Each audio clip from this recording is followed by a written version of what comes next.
Hey everybody, Jason Burmis here. Happy Thanksgiving. I hope that you are enjoying it with your family as we speak, getting ready for a big turkey dinner. Maybe you had an early lunch and now you're going to watch the game or spend some time with those you love. Obviously, if you saw my walk and talk yesterday, I spent some time with someone I wanted to yesterday and my family the day before with them. So they went down to Virginia. I'm all alone up here, and all of a sudden Facebook and Instagram go down and it's trending on Twitter and everybody's upset you can't be rolling in your phone while waiting for that turkey dinner. But before we get into that aspect, some of the real stories out there we're going to cover today, a lot of people know that I've been swearing in my videos and freaking out because my streams have been going down. And it's been costing me 15 seconds here, a buffering issue there, to the point where minutes were missing. And some of it was unwatchable. The audio sync is terrible. And it really upset me. Well, it looks like it's confirming that there are buffering issues, guess what, affecting Spectrum internet users. Guess who my only choice is here? Spectrum. I have no other choice. There's no one else that can carry the bandwidth that Spectrum is. They bought out Time Warner in my area. So I'm hoping these issues are over. This is actually a report from a couple days ago. And obviously we haven't streamed in the last couple days, so we'll see what happens. But I did get a kick out of the fact that Facebook and Instagram have crashed on Thanksgiving. They're really one and the same company, by the way.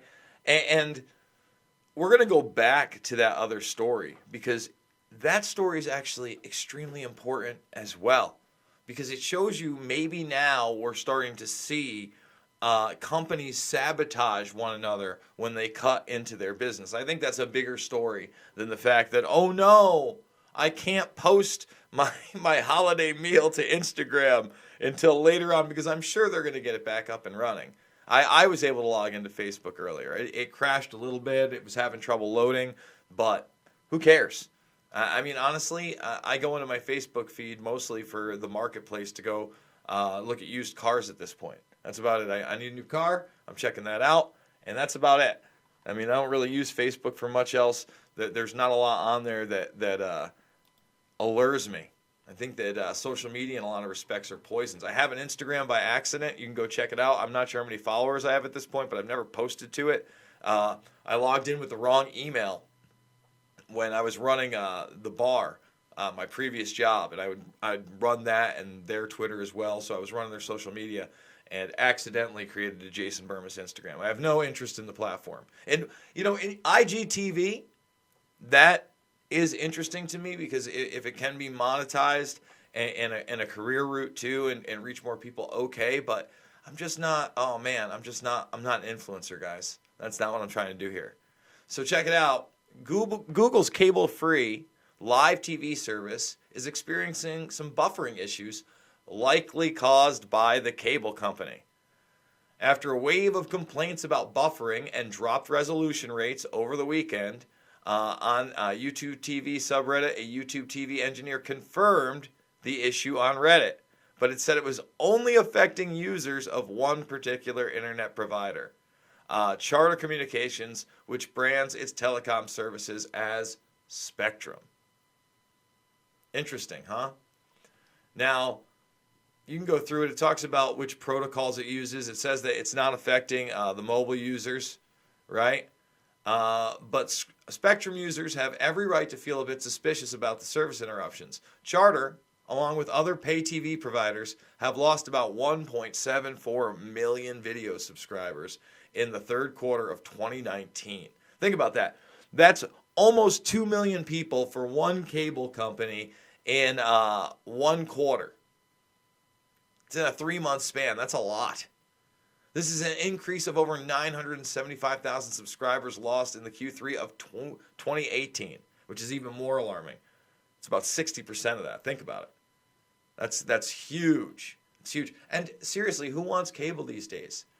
Everything's on demand. Everything good you can grab. I mean, even live news is available. on YouTube and other platforms and their websites. And if you really want the nitty gritty, C-SPAN is always there. If you want to go to the actual documents, right?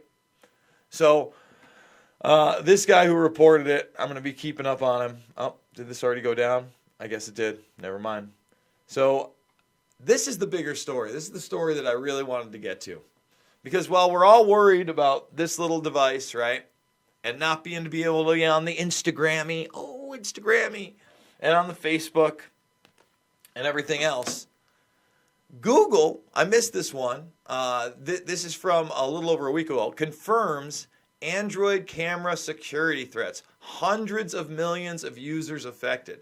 So basically, and I'm saying, by the way, all devices with this kind of hardware can be hacked into. All right, 100%. Don't fool yourself. But they're basically talking about the Google and Samsung smartphones. So the Pixels of the world, right? The Galaxies, the new A line, all that stuff. But I'm going to tell you right now, if it has a camera on it, if it's hooked to the internet, if it has an operating system, there are vulnerabilities. All right? There are vulnerabilities. So, guys, we're going to get into that much later. We're going to do a full video on that.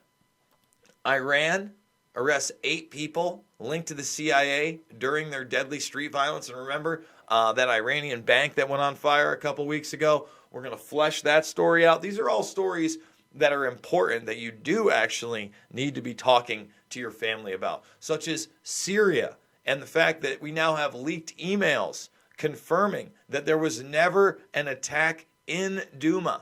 Let me repeat this. Never a chemical attack in Douma, now back in April 2018. We're still in that country, and people still think Assad gasses his own people. Even more confirmation that didn't exist. Another big story to be talking about. We've covered it here, but again, we're gonna do an in-depth read on that. And if you saw the walk and talk yesterday, if you checked that out, you knew I was talking about new Epstein documents. Now, unfortunately, we are not getting new Epstein documents, the 10,000 pages I was hoping for, until I believe it's going to be December 5th. Judge's ruling on that. So we have another week, maybe week plus, to wait on seeing whether or not those 10,000 plus pages are going to come out. I suspect they have to at this point, right? Now, the documents that did come out are these 2 court documents. And by the way, thank you, No GPS Data, for the super chat. I sent this just to to hear you say, gobble, gobble, happy Thanksgiving. You got it, buddy. So what we have here are the Maria Farmer documents that are out there, and one of them was a sealed indictment. Okay, this is extremely important. We're going to get into that. We're going to read these on air because sometimes we do document deep dives. These are both 15 pages apiece. Okay, and when we get to Maria Farmer, I've been covering Maria Farmer probably since I had less than 15,000 subscribers. So I know a lot of you guys don't know and are not as familiar with the Maria Farmer story and how she came to the aid of Virginia Roberts, especially in the case of Alan Dershowitz, when Roberts decided to actually sue Dershowitz. And I believe actually she sued Dershowitz for defamation. He then countersued, and then she came to her aid. But the bottom line is Maria Farmer is a big link to this because she's the one that went to the NYPD and the NYPD and the FBI back in the mid to late 90s. Okay, so that's when Epstein was 100% on their radar as a sexual predator and a procurer of children. Period. All right, and a sexual abuser.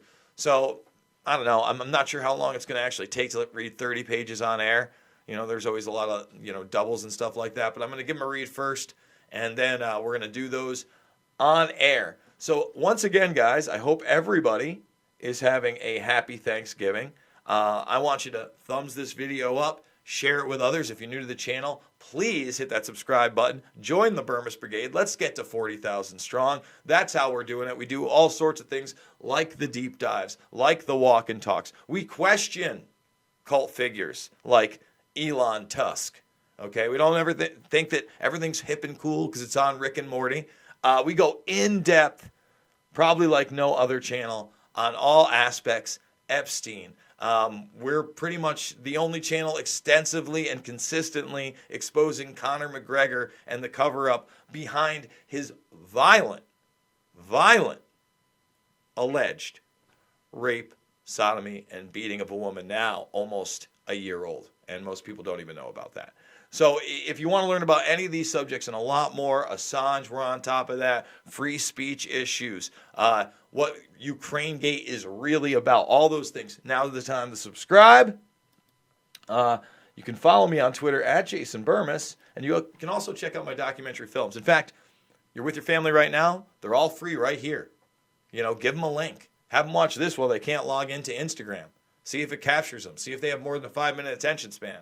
Loose Change, Final Cut, Fabled Enemies, Invisible Empire, New World Order Defined, and Shade the Motion Picture. Available free here, as is all my material. So, if you like my stuff, $5, $10, $15, it means the world to me. I hope you guys have a great meal, a good time with your family. I hope you spend your time with your family. I hope this is just a cutout really quick. Or you have spent some time with family, or you're going to go spend some time with family, because nobody's around forever, man. Give them a hug and a kiss. Tell them you love them. And I love you guys. I'll see you later because I'm going to keep doing these today. I'll see you on the flip.